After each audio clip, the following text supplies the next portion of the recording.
বন্ধুরা, আমি এবার এই যে আটা নিয়েছি, আমি কোনো ময়দা নেইনি, শুধু প্লেন আটা নিয়েছি। এই আটা দিয়ে আমি একটা পরোটা করব।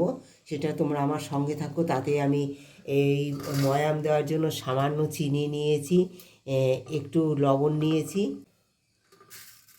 জোয়ান নিয়েছি, জোয়ান, চিনি আর নুন। হ্যাঁ, এগুলো সব মিশিয়ে নিলাম, নিয়ে আটাটা দিয়ে দেবো। এগুলো সব শুকনো অবস্থায় মিশিয়ে নিলাম, নিয়ে এর মধ্যে খানিকটা তেল দিয়ে দেবো।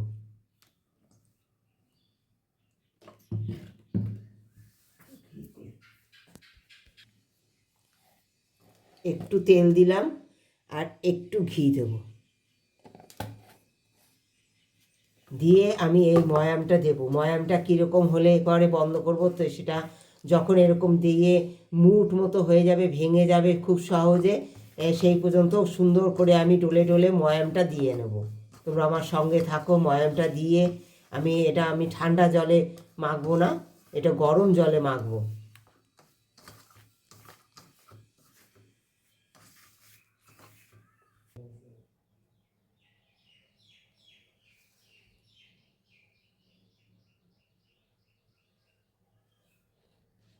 দেখো বন্ধুরা, আমি এদিকে ভাত বসিয়ে দিয়েছি আর এদিকে টমেটো আর বেগুন পোড়াচ্ছি।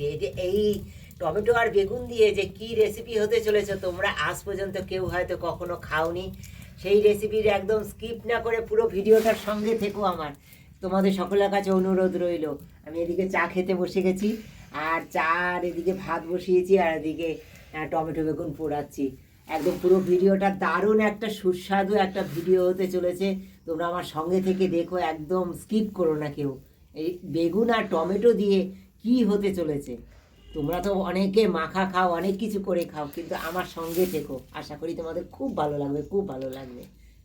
এই যে টমেটো আর বেগুন আমি সুন্দর পুড়িয়ে এগুলো ছাড়িয়ে নিয়েছি, সুন্দর খোসাগুলো উপরে ফেলে দিয়েছি, ফেলে দিয়ে সুন্দর এই যে গ্রেট করে নিয়েছি। আর বেগুনটা এই যে পাশে রেখে দিয়েছি। এবার দেখো কড়াই গরম করে নিয়েছি, কড়াইতে দিয়ে দেবো সামান্য তেল। হ্যাঁ, সামান্য তেল দিয়ে আমি এই যে পেঁয়াজ কুচি, লঙ্কা কুচি এইগুলো দিয়ে দেবো।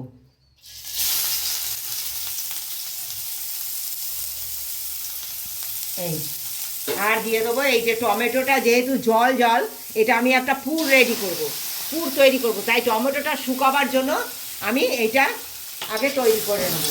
টমেটোটা শুকিয়ে নেবো, একদম জোর আছে। আমি টমেটোটা শুকাবার জন্য পেঁয়াজ লঙ্কা দিয়ে শুকিয়ে নেবো।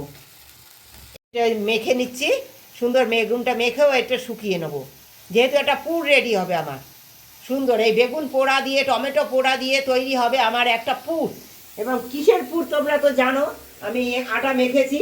হ্যাঁ, সেই আটার মধ্যে দিয়ে কিভাবে এটা তৈরি করি, কি তৈরি করি, তোমরা আমার সঙ্গে থেকে দেখো। অনেকে তো অনেক রকমভাবে খাও, একবার আমার এই রেসিপিটা দেখো, তোমাদের আশা করি খুব ভালো লাগবে, খুব ভালো লাগবে। আমি খুব আগে দেবো না এটা, তাহলে পোড়ার গন্ধটা চলে যাবে, তাই এটা লাস্টের দিকে, এটা আগে জলটা শুকিয়ে নিয়ে তারপরে দেবো।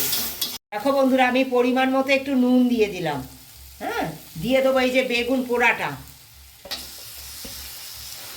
দিয়ে দেবো এই যে আলু, একটু অল্প আলু দেবো, সামান্য একটু মাখো মাখো হওয়ার জন্য সামান্য একটু আলু দিয়ে দিলাম।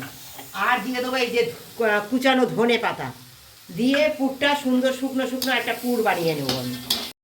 দেখো বন্ধুরা, আমি সুন্দর এইগুলো পরোটার আকারে তৈরি করে নিয়েছি। হ্যাঁ, এই পরোটার আকারে সমস্ত, দেখো এই যে রুটিগুলো সমস্ত পরোটার আকারে তৈরি করে নিয়েছি আটাগুলো।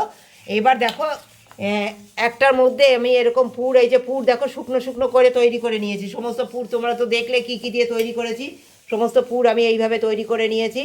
আর পুরগুলো আমি এইভাবে দেবো। হ্যাঁ, পুরটা আমি এইভাবে দিয়ে দেবো। খুব ভালো লাগে, তোমরা একবার এইভাবে ট্রাই করে দেখো, দারুণ সুস্বাদু হয় এই বেগুনের পুর ভরা পরোটা। এই যে আর একটা পরোটা এর উপরে আমি দিয়ে দিলাম,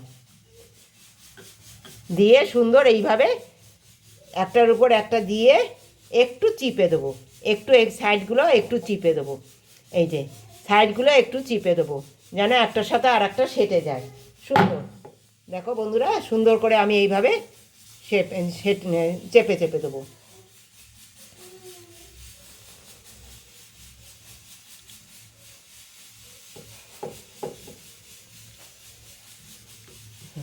এইবার আমি সুন্দর ভেজে নেব।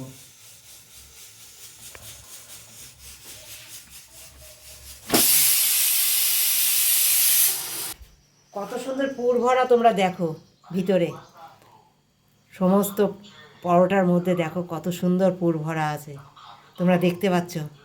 দারুণ হয়েছে কিন্তু বন্ধুরা, তোমরা একবার ট্রাই করো। অনেক পরোটা তো খেয়েছো, একবার এই পরোটাটা ট্রাই করো। যদি ভালো লাগে কমেন্ট করে জানিও।